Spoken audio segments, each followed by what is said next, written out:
ذرا سوچئے، آج ہم چاندی کے بستروں پہ سوتے ہیں مگر سکون کی نیند نہیں ہے اور سکون نہیں ہے، اور وہ نبی صلی اللہ تعالیٰ علیہ وسلم غرد سے لت پت بھوکے پیاسے مگر چہرے پر جنت سے اترتا نور تھا، اور ہمارے پاس سب کچھ ہے مگر ان کی سی توجہ نہیں۔ ایک دن کا واقعہ ہے جب حضرت محمد مصطفیٰ صلی اللہ تعالیٰ علیہ وسلم بچپن میں بھوک کی حالت میں مکہ کی گرد آلود گلیوں سے گزر رہے تھے۔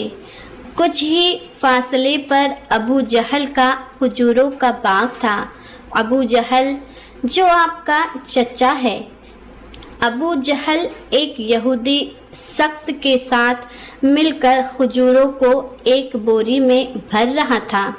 نبی محمد صلی اللہ تعالیٰ علیہ وسلم اس وقت بھوک کی شدت میں تھے، اسی لیے 2 کھجوروں کی امید لیے ابو جہل یعنی اپنے چچا کے کھجوروں کے باغ کی طرف بڑھنے لگے۔ نبی صلی اللہ تعالیٰ علیہ وسلم آہستہ آہستہ ان کھجوروں کے باغ میں پہنچے اور ابو جہل کو سلام کر کے ادب سے عرض کیا، چچا جان، مجھے بہت بھوک لگی ہے، کیا آپ مجھے 2 کھجوریں دے سکتے ہیں؟ اس وقت ابو جہل نے حقارت بھری نظروں سے دیکھتے ہوئے کہا، اے محمد صلی اللہ تعالیٰ علیہ وسلم، میں تمہیں کھجور دے سکتا ہوں، لیکن ایک شرط ہے۔ وہاں جو شخص وہاں کھڑا دکھ رہا ہے، اس کے پاس جو بوری ہے وہ تم اپنے سر پر رکھ کر میرے گھر تک پہنچا دو، تب میں تمہیں کھجور دوں گا۔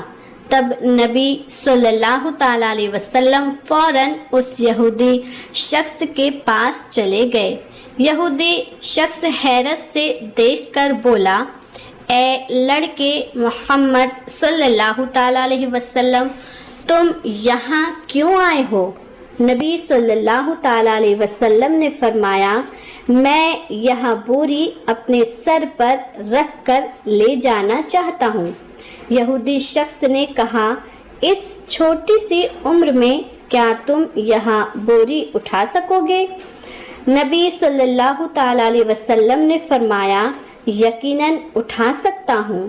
پھر محمد صلی اللہ تعالیٰ علیہ وسلم نے گرد سے اٹے جسم کے ساتھ بوری اپنے سر پر رکھ لی اور چلنے لگے۔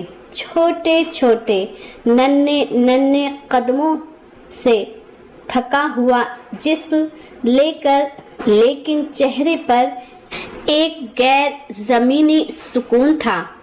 اس کے پیچھے ابو جہل اور وہ یہودی شخص بھی چل رہے تھے۔ کچھ دیر بعد وہ بوری ابو جہل کے گھر کے سامنے رکھ دی گئی۔ یہودی شخص نے وہ بوری اندر ایک کونے میں رکھ دی۔ پھر نبی صلی اللہ تعالیٰ علیہ وسلم نے کہا، چچا جان، مجھے کھجور دیجیے۔ ابو جہل نے صرف ایک کھجور دی۔ تب نبی صلی اللہ تعالیٰ علیہ وسلم نے عرض کیا، چچا جان، کیا آپ ایک اور کھجور نہیں دیں گے؟ یا معصوم سی گزارش گویا ابو جہل کے اندر کی آگ میں گھی ڈالنے کے مطابق تھی۔ وہ غصے سے بولا اور اچانک ایک زوردار تھپڑ نبی صلی اللہ تعالیٰ علیہ وسلم کے چہرہ انور پر مارا۔ اسی لمحے جیسے سورج اچانک غروب ہو گیا، آسمان رو پڑا، ہوا ساکت ہو گئی، پہاڑ بھی آنسو بہانے لگے۔ ایک معصوم بچے پر یہ ظلم اور ظالم ابو جہل ہنستے ہنستے اپنے گھر کے اندر داخل ہو گیا۔ ٹھیک تبھی ایک عجیب و غریب واقعہ پیش آیا۔ جیسے ہی کھجور سے بھرا بورا کھولا گیا، ابو جہل حیرت انگیز رہ گیا۔ اس نے دیکھا کہ بوری کی ساری کھجوریں چھوٹے چھوٹے پتھروں میں تبدیل ہو گئی ہے۔ یہ عجیب و غریب منظر اپنی آنکھوں سے دیکھ کر وہاں یہودی شخص حیرت اور صدمے میں گم ہو گیا۔ یہ منظر دیکھ کر وہاں یہودی شخص وہیں رک گیا اور اس عجیب واقعے کی خبر دینے کے لیے وہاں تیزی سے اپنے سردار کے پاس دوڑا، مگر اس وقت وہاں ظالم جابر ابو جہل اپنے گھر سے باہر نکل آیا اور طنز کرتے ہوئے کہنے لگا، اے محمد، تو بہت بڑا جادوگر ہے۔ تو نے میری کھجوروں پر جادو کر کے انہیں پتھر بنا دیا۔ ایک تھپڑ کے بدلے پتھر بن گئے کھجور۔ مگر کیا آج ہمارے گناہوں پر بھی ہماری زبان سے توبہ نکلتی ہے، یا صرف نبی کا نام لے کے ہم اپنے نفس کی پوجا کر رہے ہیں، عبادات کر رہے ہیں؟ نبی صلی اللہ تعالیٰ علیہ وسلم نے نرم آواز میں سر جھکا کر فرمایا، چچا جان، مجھے تو کچھ بھی معلوم نہیں۔ یہ بات سنتے ہی ظالم ابو جہل نے ایک اور تماچا یعنی تھپڑ مارا۔ تھپڑ کی آواز سے ایسا لگا جیسے آسمان ڈھل گیا، پہاڑ خاموش ہو گئے اور اس بچے کی آنکھوں میں ایک آنسو چمکنے لگا۔ لیکن کیا تعجب کی بات ہے، نبی کریم صلی اللہ تعالیٰ علیہ وسلم نے بس اتنا کہا، چچا آپ کے ہاتھ کو چوٹ تو نہیں لگی؟ سبحان اللہ، کیا شفقت، کیا ہمدردی! خود تھپڑ کھایا مگر فکر اس شخص کی جس نے مارا تھا۔ پھر نبی پاک صلی اللہ تعالیٰ علیہ وسلم اس تکلیف اور ذلت کا بوجھ لے کر گھر واپس نہ گئے، بلکہ خاموشی سے پہاڑ کے کنارے پر چلے گئے، بس چپ چاپ کھڑے رہے۔ یہ منظر دیکھ کر درخت اور پہاڑ پکار اٹھے، افسوس جسے نہ پیدا کیا جاتا تو یہ زمین، یہاں آسمان، یہاں دنیا کچھ بھی پیدا نہ ہوتی۔ وہاں عظیم نبی صلی اللہ تعالیٰ علیہ وسلم آج بھوکے، جلیل اور نظر انداز کیے جا رہے ہیں، لیکن پھر بھی سنگ دل ابو جہل کے دل میں ذرا برابر بھی رحم نہ آیا، نہ ہی اس کی آنکھوں میں ایک قطرہ ندامت اترا۔ ادھر وہ یہودی شخص اپنے سردار کے پاس پہنچا اور کہنے لگا، آج میں نے ایک ایسا واقعہ دیکھا جو تصور سے بھی پرے ہے۔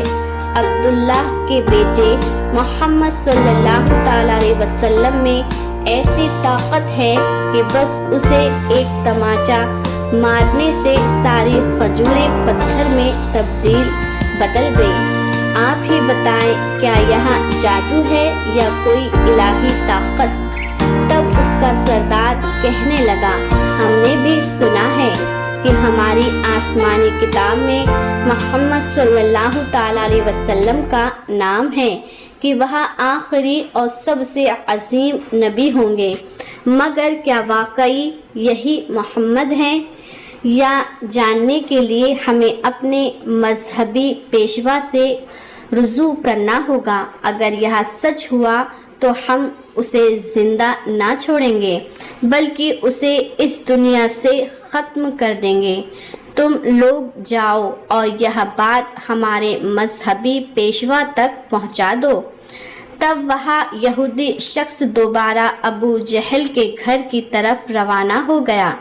جاتے جاتے جب وہ کھجور کے باغ کے قریب پہنچے تو دیکھا کہ تمام کھجور کے درختوں پر کوئی کھجور نہیں ہے، سب کے سب پتھر بن چکے ہیں۔ یہاں دیکھ کر وہ یہودی شخص حیران اور صدمے میں رہ گیا۔ وہ ایک لمحہ بھی وہاں نہ رکا اور تیزی سے ابو جہل کے گھر کی طرف روانہ ہو گیا۔ ابو جہل کے گھر پہنچ کر وہ کہنے لگا، بھائی آپ کے کھجور کے باغ کی تمام کھجوریں تو پتھر میں بدل گئی ہیں، اگر آپ اب اسے واپس نہ لا سکے تو بہت بڑا مالی نقصان ہو جائے گا۔ اس کا حل یہی ہے کہ محمد صلی اللہ تعالی علیہ وسلم سے معافی مانگو۔ مگر ابو جہل معافی مانگنے والا شخص نہ تھا، بہت ظالم اور بہت چالاک تھا۔ اس نے چالاکی سے کہا، ٹھیک ہے چلو ہم محمد صلی اللہ تعالی علیہ وسلم کے گھر جا کر دیکھتے ہیں۔ یہاں کہتے ہوئے وہ نبی محمد صلی اللہ تعالی علیہ وسلم کے گھر کی طرف روانہ ہوئے۔ نبی صلی اللہ تعالی علیہ وسلم اس وقت اپنے چچا ابو طالب کے ساتھ رہتے تھے۔ چچا ابو طالب اس وقت گھر میں اکیلے تھے۔ کچھ ہی دیر بعد ابو جہل وہاں آ پہنچا اور کہنے لگا، اے ابو طالب، محمد صلی اللہ تعالی علیہ وسلم نے یہاں جادو کہاں سے سیکھا ہے؟ وہاں تو بہت بڑا جادوگر نکلا، اس نے میری تمام کھجوریں پتھر بنا دی ہیں۔ کہا گیا ہے، کیا تمہیں کچھ پتا ہے؟ کہیں کسی پہاڑ کے کنارے جنگل کے شیر یا ریچھ نے تو نہیں کھا لیا؟ یہاں سنتے ہی چچا ابو طالب نے دیر نہ کی اور نبی صلی اللہ تعالی علیہ وسلم کی تلاش کرنے نکل پڑے۔ ادھر نبی صلی اللہ تعالی علیہ وسلم پہاڑ کے کنارے بیٹھے رو رہے تھے اور کہہ رہے تھے، اگر آج میرے والدین زندہ ہوتے تو کوئی میرے ساتھ ایسا سلوک نہ کرتا، میں آج بہت تنہا ہوں۔ نبی صلی اللہ تعالی علیہ وسلم کا رونا دیکھ کر جنگل کے شیر، ریچھ، ہرن وہاں آ گئے۔ وہاں بھی اس درد محسوس کر کے رو پڑے اور کہنے لگے، یا رسول اللہ صلی اللہ تعالی علیہ وسلم، اللہ رحمت للعالمین، یہاں تھپڑ جیسے ہمیں لگا ہے، یا رسول اللہ آپ اب نہ روئے، یا آنسو ہم برداشت نہیں کر پا رہے ہیں۔ کچھ ہی لمحوں میں چچا ابو طالب وہاں آ پہنچے۔ یہاں منظر دیکھ کر وہاں کچھ کہہ نہ سکے، بس حیرت زدہ رہ گئے۔ پھر چچا ابو طالب نے تسلی دیتے ہوئے فرمایا، کس نے تمہیں اتنی تکلیف دی؟ جب تک میں زندہ ہوں کوئی تمہیں تکلیف نہیں دے سکتا۔ اس کے بعد چچا ابو طالب نبی محمد صلی اللہ تعالی علیہ وسلم کو لے کر گھر واپس چلے آئے۔ اسی رات چچا ابو طالب ابو جہل کے گھر جا پہنچے اور کہنے لگے، تم اسے جادوگر کہہ رہے ہو جبکہ اس نے تو کچھ مانگا بھی نہیں، اس نے تو تمہاری کھجوریں بھی نہیں لی، اس نے تمہارے خلاف کچھ نہیں کہا، اس کی آنکھوں سے جو آنسو گرے ہیں وہ ایک دن پہاڑوں کو بھی پگھلا دیں گے۔ یہاں کہہ کر وہاں سے چلے گئے۔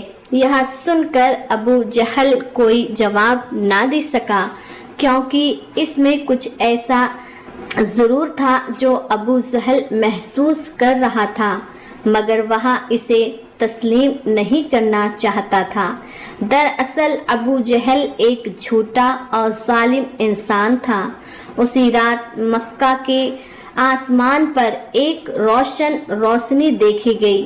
سب نے سمجھا شاید کوئی ستارہ ٹوٹا ہے، مگر در حقیقت فرشتے ایک ایک کر کے نازل ہو رہے تھے۔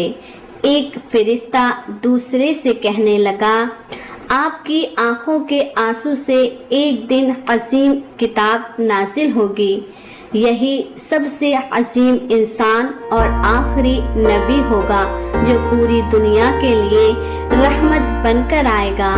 ادھر یہودی کو جب اس واقعے کی خبر سنی تو انہوں نے